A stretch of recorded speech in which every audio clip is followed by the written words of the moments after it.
2 days ago, I went to the Asexual Conference in Edinburgh, and it was loads of fun.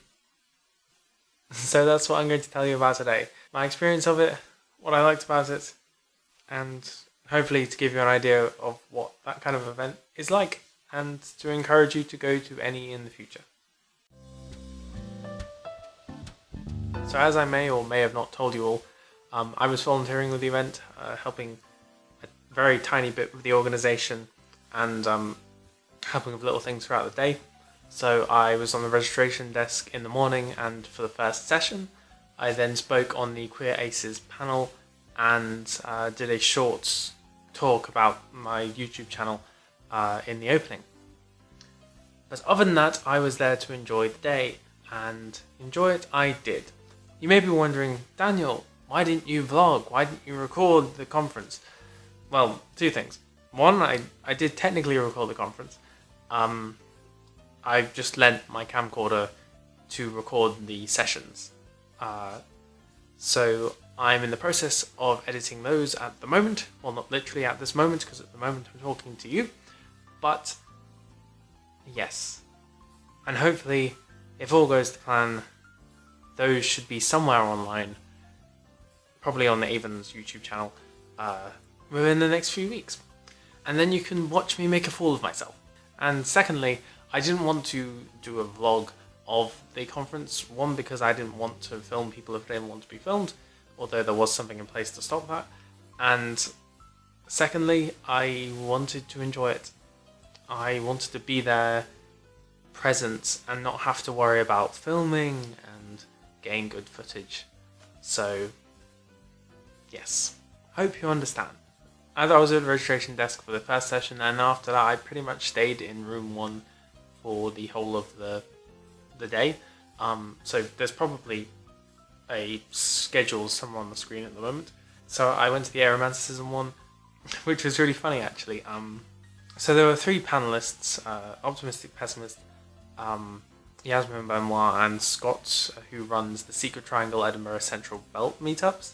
So that was great, but the first person who asked the question ended up telling this really long story, and I don't remember his name off the top of my head, but in the end, Yasmin on the panel asked him to come and join, and he became a 4th panelist just because he had such great stories to tell, and I thought that was really nice and organic, and a chance for the audience to join in, I suppose.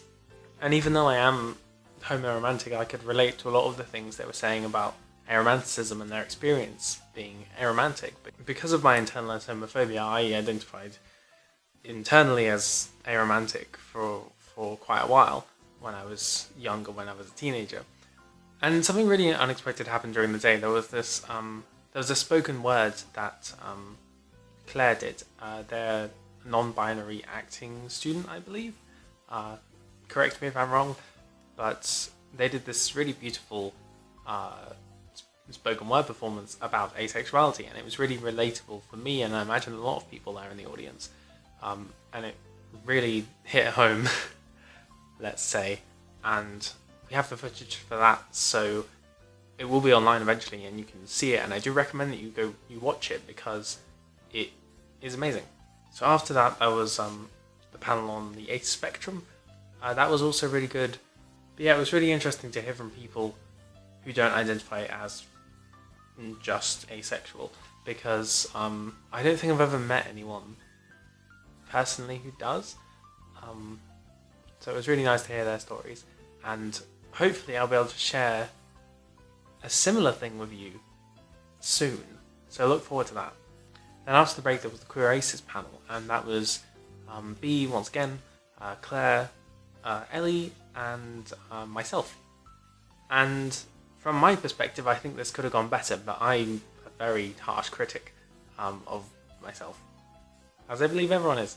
I think it was because it was quite late in the day. I was tired, and there was a lot of people there, and I'm not used to being around a lot of people.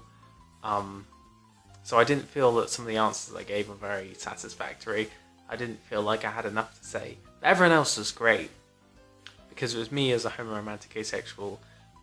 Claire identifies, like I said, as non-binary, Then Ellie is a trans woman, Ace, and B is, I can't remember whether she said bi or pan, one or the other. I think she may have said that she's not sure herself. But yeah, that was great too. And it was a very nerve-wracking, but also a good experience to be in front of so many people and have their questions asked and discuss things in person, let's say.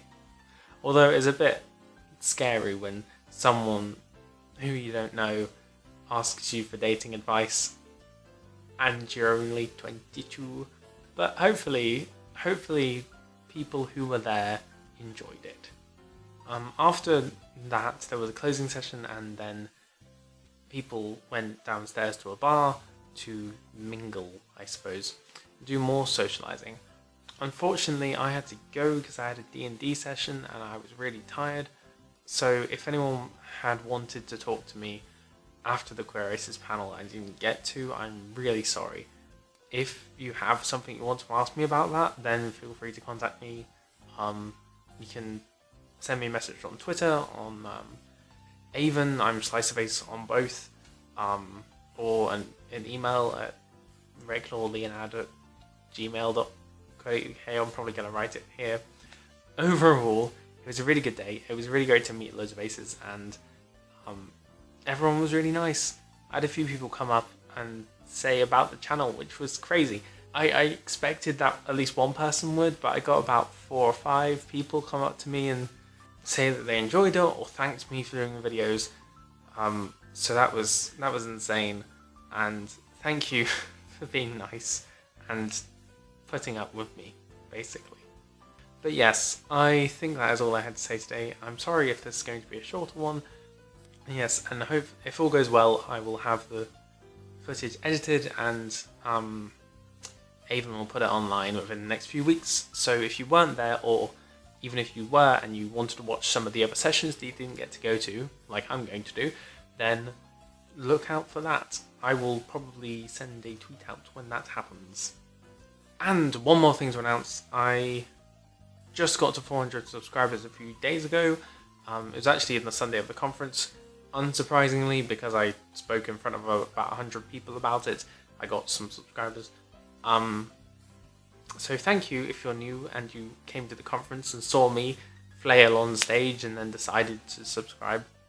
But yes, I'm at 400 now. I'm not doing anything for 400 because 400 is a weird number, but I am for 500, and what I'm doing for 500 is a Q&A. So if there are any questions you want to ask me for some reason, then post them down in the comments or just send them to me and I'll do my best to answer them. It doesn't have to be about asexuality necessarily, it can be about anything you like, but if the questions are too personal, I won't end up answering them. If you enjoyed this video, then please leave a like. I post videos every Saturday, so if you want to see more, then feel free to subscribe. That is all I had to say today. Have a wonderful day, and I shall see you next time.